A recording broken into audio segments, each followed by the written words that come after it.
summer travel time in Southern California. People are going all over the place, and you can sometimes go within the state. We're just talking off camera about the fact that a place I love up in the Sequoia National Forest is Camp Nelson, where next week they have the Mountain Festival. Yeah. If you ever wanted to kind of go to a Yosemite environment without seeing a million people, Yeah. you can go there.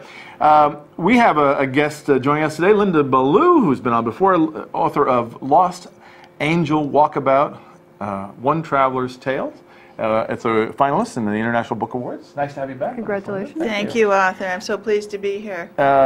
Beautiful book with lots of great information, destinations all over the world, including Hawaii, Idaho, your adventures in the Sierras on, what was it, mules? Right, I do adventure travel. I hike, I kayak, I river raft, and I'm a horse person, so if I can get into the country on a horse, that's the way I want to go. Really gets you. Well, you know, they have these horses up at the up in Camp Nelson, above Camp Nelson. Well, I'm going to have to go to Camp Nelson. I can see this. You got to go up there. But anyway, today you're taking us to a waterfall wonderland. Exactly, yeah. Tell us about this place up in you know that Oregon. we've been having this terrible, terrible drought here in Southern California, all over California, and I hike all the time, and the mountains are so dry and barren and no wildflowers, so I said, I'm going to go to Oregon where it's lush and beautiful and where there's plenty of water.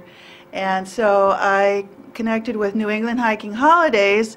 I had taken a trip with them before in the White Mountains back east in the fall, and it was such a wonderful trip, and the guide said his favorite trip was this one in the Columbia Gorge, Mount Hood region. So there's over 40 waterfalls in the Columbia Gorge on the Oregon side and 8 on the Washington side. So you can't get too many waterfalls as far as I'm concerned. No. And I love to hike. So these hikes were, anybody could do them if you were fairly fit. I would say if you can hike 2 to 4 miles a day comfortably, you can do these hikes. This particular one, Eagle Creek, it was an 8-mile hike in and out, but it was not a lot of elevation gain, so it was relatively easy. It's also the icon of the Columbia Gorge. Everyone does this hike. If you go there, it's almost obligatory that you do this hike. Wow, these photographs are beautiful. Well, this couple, yeah, thank you. Some of these images are by Greg Vaughn, who is a wonderful landscape photographer. And his book, Photographing Oregon, was one of the guidebooks that I used on this trip. And he was kind enough to give me images like that of the Columbia Gorge. I mean, that's like a postcard. And our lodge, the Skamania Lodge, overlooked this. It was absolutely fabulous. You know, we hiked in the daytime, but we stayed in, we had very comfortable, luxurious digs at night. It's nice to mix the two, right? It is. From two extremes. Yeah, well, the company's theme is footpaths by day, country lodge by night, and they by no way skimp on your comfort level. And when you were on the hikes around those waterfalls, did you ever jump in the water? One guy, it was really funny. He was from Arizona, and he did the canyons in Arizona, the slot canyons, and so he wanted to walk in the water. He kept taking his boots off and going into the water, going right up to the waterfalls. And the guides, he wanted to go to this gorge where you actually had to swim to get to the place. Right. So they arranged a special outing for him. I didn't want to do that one, and neither did anybody. Too much adventure. But it is beautiful. Yeah. And even now in the summer, you got snow up there? Well, you've skipped to Mount Hood region, because this is a combination trip that goes from Columbia Gorge to Mount Hood. And of course, Mount Hood, there's snow on all year round. Right, there's a glacier. So, well, there are glaciers at the area. There's Mount Hood. Wow. And you go through the Mount Hood River Valley. Are those cherry trees in front? Cherries, wow. yes. I was just eating some cherries the other day. And everything's in bloom. I was there in the latter part of June. Millions of wildflowers, foxgloves, asters, you know, trillium, minor, all lovely flowers everywhere. Just gorgeous and lush. I felt so refreshed after being in the forest and absorbing all of this moisture. Yeah, well, nature is just incredible. Life-giving water. The rhododendrons are wild and everywhere. And, you know, I was so energized, re-energized after taking this trip. Now you've skipped to the coast, which I did on my own. I left New England Hiking Holidays and went to the coast for a week on my own, and the coast of Oregon, I mean, we have a gorgeous coast, don't get me wrong, but this was so splendid because it was miles and miles and miles of sandy beaches with nobody on it. Because the water's a little chilly, isn't it? It was, but then the sun was shining and it came out bright, and everybody, I think there were surfers bobbing around out really? there. So there is surf out there. I thought, wow.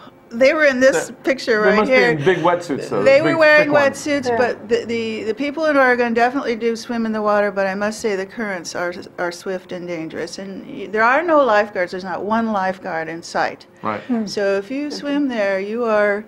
Taking your life in your own hands. You are, and people do get swept away. So Do you see a lot of seals and I saw wildlife wildlife. out there? I saw marine life in the little town I stayed in called Yachats, which is a lovely little village of 700 people that overlooks a bay where a river comes in, and the tides are, you know, it's safe to swim there. And there was a deep channel, so there was a lot of whales cavorting out there and seals and things. So but I do the hiking. So I hiked a wonderful hike. Cannon Beach is like the Carmel of the North up there, and most people go there. Are there art? And it's Are charming. there like little yes, galleries yes, and things like that? yes. Tons of little galleries and art shops and good food, lots of stuff. Oh, now you're talking. But yeah, I know you like that. But 20 miles south of that is a park called Oswald Park, where I hiked up to Cape Falcon, and that was a spectacular hike because So I that's had where in the world Oswald is. Is it Oswald Park? No, that's Waldo. Oh, Waldo. Well, Oswald, Waldo, it's similar. I was going to say Elmo. Elmo. Yeah, that's where the Cookie Monster is. Yeah, exactly. So if you like to hike, there are all these wonderful hikes. The people in Oregon are very outdoorsy. You know, they're hiking and biking all over the place, and there's wonderful trails everywhere, and they're not crowded, and you know, you can just pull up and, you know, get out of your car. and Best go time of hike. year. Best time of year. Well, I had spectacular weather. It was like 74 with a sea breeze. Absolutely perfect weather for hiking. Yeah. And the air is fresh and clear and scintillating and invigorating. So I was there the latter part of June into the first week of July, and they told me it's like this for a couple of months every year in the summer. But of course, you know, it does rain there 300 days of the year. But You're looking for those other 60 you want that, days. if you Yeah, want, that that's little window. the downside of having the lush green And foliage. so if you want to plan a hiking trip, but you want to work with an organization. Oh, can you New tell us England about this Hiking group? Holidays is absolutely 'Cause I think fabulous. New England is like the other side of the Well, of the they confuse people with that title because their headquarters is in New England, but they have hikes all over in Switzerland and, you know, especially in England because the owner is English. But they have lots of trips within the United States, and they have one in Hawaii on the Big Island. And so you don't have to think for a week. It's all taken It's care all of. organized, They huh? pick you up at the airport. That's it. You're done. All you do is get there. Just have to have your boots. All right, You have to have your right hiking gear so that Right. you'll be comfortable. Do they send you a packing list of what you Yeah, can bring? sure. They're very organized. They've been around for like 20 years, and most of the people on this trips were repeaters that had taken other trips with this company, doctors, lawyers, and Indian chiefs, because they wanted the comfort zone of the nice lodges nice at lodges the at end of the night. day, Yeah. I'm and the with them. gourmet meals and all of that. You know. But you don't have to be Arnold Schwarzenegger. to do No, this, you right? don't have to be super fit, but you do have to be able to Walk. enjoy the outdoors, Right. and you have to be able to hike on an incline a little bit. You have to be fairly fit. But most Californians aren't they? Don't Yeah, they we- get Most out? are, They yeah. run a lot. Some. Not everybody. I don't know, if you go to places in the middle of the state, you might run into somebody who isn't. Linda, your book, Lost Angel Walkabout, it's available at all good bookstores. Sure, Amazon, Kindle. If you buy it on my site, you get free shipping. And what's your website? Ballou author.com. All right, LindaBallouAuthor.com. Thank you for coming in today. Nice to Thank see you. Appreciate it. We're going to take a break. When we come back, we're going to go and find out about, well, maybe some exotic travel with a National Geographic author. That's right. Stay tuned. Mary Beth Bond will be back.